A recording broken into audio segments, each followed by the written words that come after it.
YouTube চ্যানেলে সবাইকে স্বাগত। আজকের আলোচ্য বিষয় হচ্ছে ফর্ম 70C। এই বছর কি কি ফর্মে পরিবর্তন নিয়ে আসা হয়েছে এবং কি করে ফিল আপ করতে হবে তার সম্পর্কে আজকে আলোচনা করব। চলেন দেখে নিই। প্রথমে দেখেন এখানে account of the votes record মানে গৃহীত ভোটের হিসাব। তাহলে বুঝতেই পারছেন এই গৃহীত ভোটের হিসাব প্রতিটি এজেন্টকে দিতে হয় এবং আপনাকেও মানে কন্ট্রোল ইউনিটে এক কপি রাখতে হবে এবং বিভিন্ন খামে এই ফর্মটি আপনাকে দিতে হবে। অতএব তাহলে অতি গুরুত্বপূর্ণ একটি ফর্ম। তো এই বছর ফর্ম 70C কী রকম হতে চলেছে চলেন একটু দেখে নিই। দেখেন এখানে রয়েছে রাজ্য এবং কেন্দ্রশাসিত অঞ্চলের লোকসভা নির্বাচন কেন্দ্র। তাহলে আমরা কোন রাজ্যে বসবাস করি? ওয়েস্ট বেঙ্গল। এবং কোন নির্বাচন ক্ষেত্র সেটা লিখে দেবেন, এটা আপনাদের আলাদা হবে, এভাবে লিখে দেবেন। তারপর number and name of polling station এভাবে লিখে দেবেন, নাম্বার কি পোলিং স্টেশন এবং নেম কি। তারপর দেখেন এখানে কন্ট্রোল ইউনিটের নম্বর লিখতে হবে, ব্যালটিং ইউনিটের নাম্বার লিখতে হবে, ভিভিপ্যাটের নম্বর লিখতে হবে। এই নম্বরগুলো আপনি কি করবেন, যেই দিন বুথে যাবেন ভোট নিতে যাবেন সেই দিনই আপনি একটা ডায়েরিতে সুন্দরভাবে লিখে রাখবেন। কিন্তু লিখে রাখার কারণ হচ্ছে যখন আপনি মক পোল করবেন তখন কিন্তু এইগুলো লিখতে অনেকটা সময় চলে যায়, ভুল হওয়ার সম্ভাবনা থাকে। তার জন্য আপনি আগের দিন এই কাজটা করে রাখবেন। তারপর দেখেন 1 নম্বরে কি রয়েছে, total number of electors assigned to be polling station. তাহলে এখানে আপনার মার্ক কপিতে কত ভোট ছিল সেটা আপনি দিয়ে দেন। ধরেন এখানে রয়েছে 838 ভোট। এবার এখানে যদি কোনো ইডিসি ভোট হয় তাহলে প্লাস লিখে ধরেন 6 ইডিসি ভোট হলো সেটা লিখে দেবেন। তারপর দেখেন এখানে রেজিস্টার অফ ভোটার ফর্ম 70A-তে আপনার সিরিয়াল নম্বরে কত ভোট হলো সেটা লিখে দিতে হবে। এখানে 638। মনে রাখবেন এই সংখ্যাটা যেন আপনার টোটাল ভোটের সাথে মিলে যায়। তারপর 3 ভোট না দিয়ে চলে গেছে এইরকম কোনো যদি সংখ্যা থাকে তাহলে এখানে লিখবেন, কিন্তু আমি ধরে নিচ্ছি এখানে কিন্তু ভোট না দিয়ে কেউ যায়নি, অতএব নীল। তারপর প্রিসাইডিং অফিসার ভোট দিতে দেয়নি, কিছু রুলস ভায়োলেশন করেছে, ভোট দিতে দেয়নি। প্রিসাইডিং আশা করি সবাইকে ভোট দিতে দিয়েছে, কেউ এরকম কোনো কিছু গণ্ডগোল করেনি, তার জন্য এখানে নীল লেখা রয়েছে। তারপর এই জন্য এছাড়াও দেখেন এখানে 5 নম্বর টেস্ট ভোটার্স মানে কি, ধরেন একজন আসলো, সে দেখলো ভিভিপ্যাটে যে ক্যান্ডিডেটকে ভোট দিয়েছে সেই ক্যান্ডিডেটের ভোট পড়েনি, সে বলছে মেশিন ভুল শো করছে, তখন কিন্তু টেস্ট ভোটার হয়ে থাকে।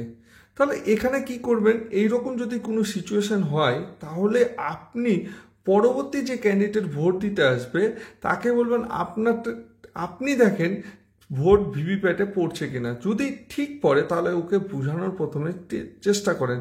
যদি সে সন্তুষ্ট না হয় তাহলে আপনাকে এটা ফিল আপ করতে হবে।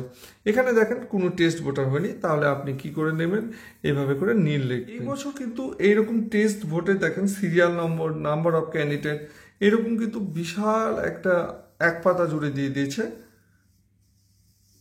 এখানে আমার টেস্ট ভোট হয়নি তার জন্য আমি নীল লিখেছি। তারপর টোটাল নাম্বার 6 নম্বর কলমে টোটাল ভোট কত মেশিনে পড়েছে 638। তারপর ভোট আপনার সব কিছু মিলে গেছে কিনা তাহলে এখানে এস করে দেবেন। মেশিনের যেটা রয়েছে, তারপর সিরিয়াল নম্বরে যেটা রয়েছে সব কিছু ঠিকঠাক রয়েছে, অতএব আপনি এটা কি করবেন, এস করে দিলেন। তারপর আপনাকে দেখেন টেন্ডার ব্যালটের হিসাব দিতে হবে।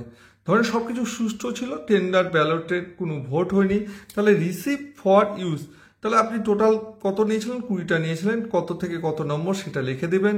এবং ইউজ কি করেছেন, ইউজ কিন্তু করেছেন কি না, নীল, তাহলে আপনি রিটার্ন কতগুলো দিচ্ছেন, 20টা রিটার্ন দিচ্ছেন। তারপর সিগনেচার অফ পোলিং এজেন্ট, তারপর সিগনেচার অফ পোলিং এজেন্টের আপনি সিগনেচার করবেন। এখানে এই বছর দেখেন কি রয়েছে, অ্যাকাউন্ট অফ পেপার সিল, কিন্তু paper seal supply for use total number দেওয়া রয়েছে, কিন্তু পেপার সিল আমরা তো জানি গ্রিন পেপার সিল রয়েছে, পিঙ্ক পেপার সিল ছিল, এই জন্য এখানে কিন্তু কোনো কলম নেই। কিন্তু এই জন্য আপনাকে কি করতে হবে, paper seal, green paper seal লিখে টোটাল নাম্বার 2 লিখবেন, কত থেকে কত, এবং দেখেন এখানে পিঙ্ক পেপার সিল 2 কত থেকে কত সেটা লিখে দিলেন। তারপর এখানে পেপার সিল ইউজ, তাহলে আপনি গ্রিন পেপার সিল কটা ইউজ করেছেন, একটা, পিঙ্ক পেপার সিল কি ইউজ করেছেন, একটা, এটা লিখে নেবেন। তাহলে আনইউজ কি হলো, তাহলে আনইউজ পেপার সিল রিটার্ন করলেন কি, গ্রিন পেপার সিল, এটা রিটার্ন করলেন এই পেপার সিলটা, এটা একটু লিখে নেবেন কিন্তু। তারপর ড্যামেজ পেপার সিল, কোনো পেপার সিল কি নষ্ট হয়েছে, আপনি নীল লিখে দিলেন, তারপর এখানে ডেট দিলেন, তারপর প্লেস দিলেন, তারপর নিচে এখানে দেখেন প্রিসাইডিং অফিসারের সিগনেচার, এবং এখানে ডিস্ট্রিবিউশন একটা মার্ক দিয়ে দিলেন, পোলিং স্টেশন নাম্বার লিখে দিলেন।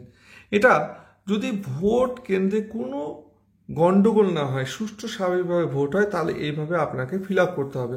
খুবই সোজা ফর্ম একটা, আমি লিঙ্কে ডিসক্রিপশনে বক্সে এই ফর্মটা আপনাকে পিডিএফ ফাইল হিসাবে দিয়ে দেব। এবার আলোচনা করব, যদি আপনার বুথে কেউ ফর্ম 70A সিগনেচার করেছে কিন্তু ভোট দেবে না, এইরকম ক্যান্ডিডেট ছিল 5 জন, আপনি কোনো রুলস ভায়োলেশন করেছে, তার জন্য আপনি 3 জনকে ভোট দিতে দেননি, তাহলে এখানে কত হলো, 8 জন হলো। আপনার মার্ক কপিতে যে টোটাল ভোট কত ছিল, 838 জন, এবং ফর্ম 70A 638 জন, কিন্তু এরা কি করেছিল, সিগনেচার করেছিল কিন্তু আপনি তাকে ভোট দেননি, তাহলে এটা কি হবে, মাইনাস হয়ে যাবে। তাহলে টোটাল হলো কত, 630টা আমার টোটাল মিসিং ভোট বলবে কিন্তু। এবার দেখেন কেউ আপনাকে বলল কি ভিভিপ্যাটে আমি যাকে ভোট দিয়েছিলাম সেই ভোটটা পড়িনি, এরকম আপনার কিন্তু ক্যান্ডিডেট ভোট চলাকালীন 2 জন বেরিয়েছে। এখানে serial number electoral form 70A, তাহলে 10 জনের পর 11 নম্বরে এই ব্যক্তি এসেছে, এখানে দেখেন সিরিয়াল নম্বর 1, মানে এই সিরিয়াল নম্বরের এই যে 11 নম্বর যে ব্যক্তি সে এসেছে।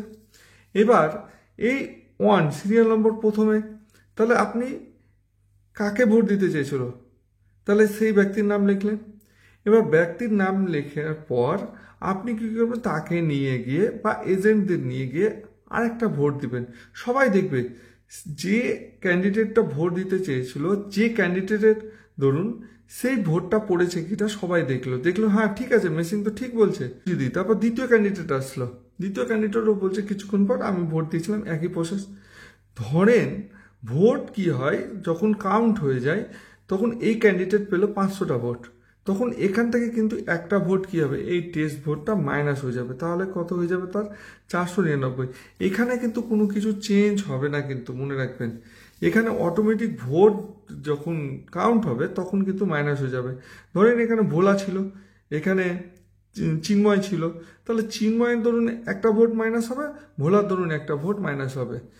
আগে আপনি এটা নিতে যাবেন না, আমার বুদ্ধিতে বলে যখনই এরকম কোনো ক্যান্ডিডেট আসবে তাহলে আপনি তাকে বলবেন দেখেন মেশিন আশা করি ভুল দিবে না, আপনার পরে যে ক্যান্ডিডেট যাবে সেই ক্যান্ডিডেট ভোট দিতে বলবেন, সেই ক্যান্ডিডেটকে বলবেন আপনি যাকে ভোট দিচ্ছেন সে ভোট যে ক্যান্ডিডেট ধরুন দিচ্ছেন সেটা ঠিক পড়ছে কিনা দেখেন, সে যদি বলে হ্যাঁ ঠিক পড়ছে তাহলে আপনি ভুল দেখেছেন, সেটা আপনি ওকে বোঝানোর চেষ্টা করেন।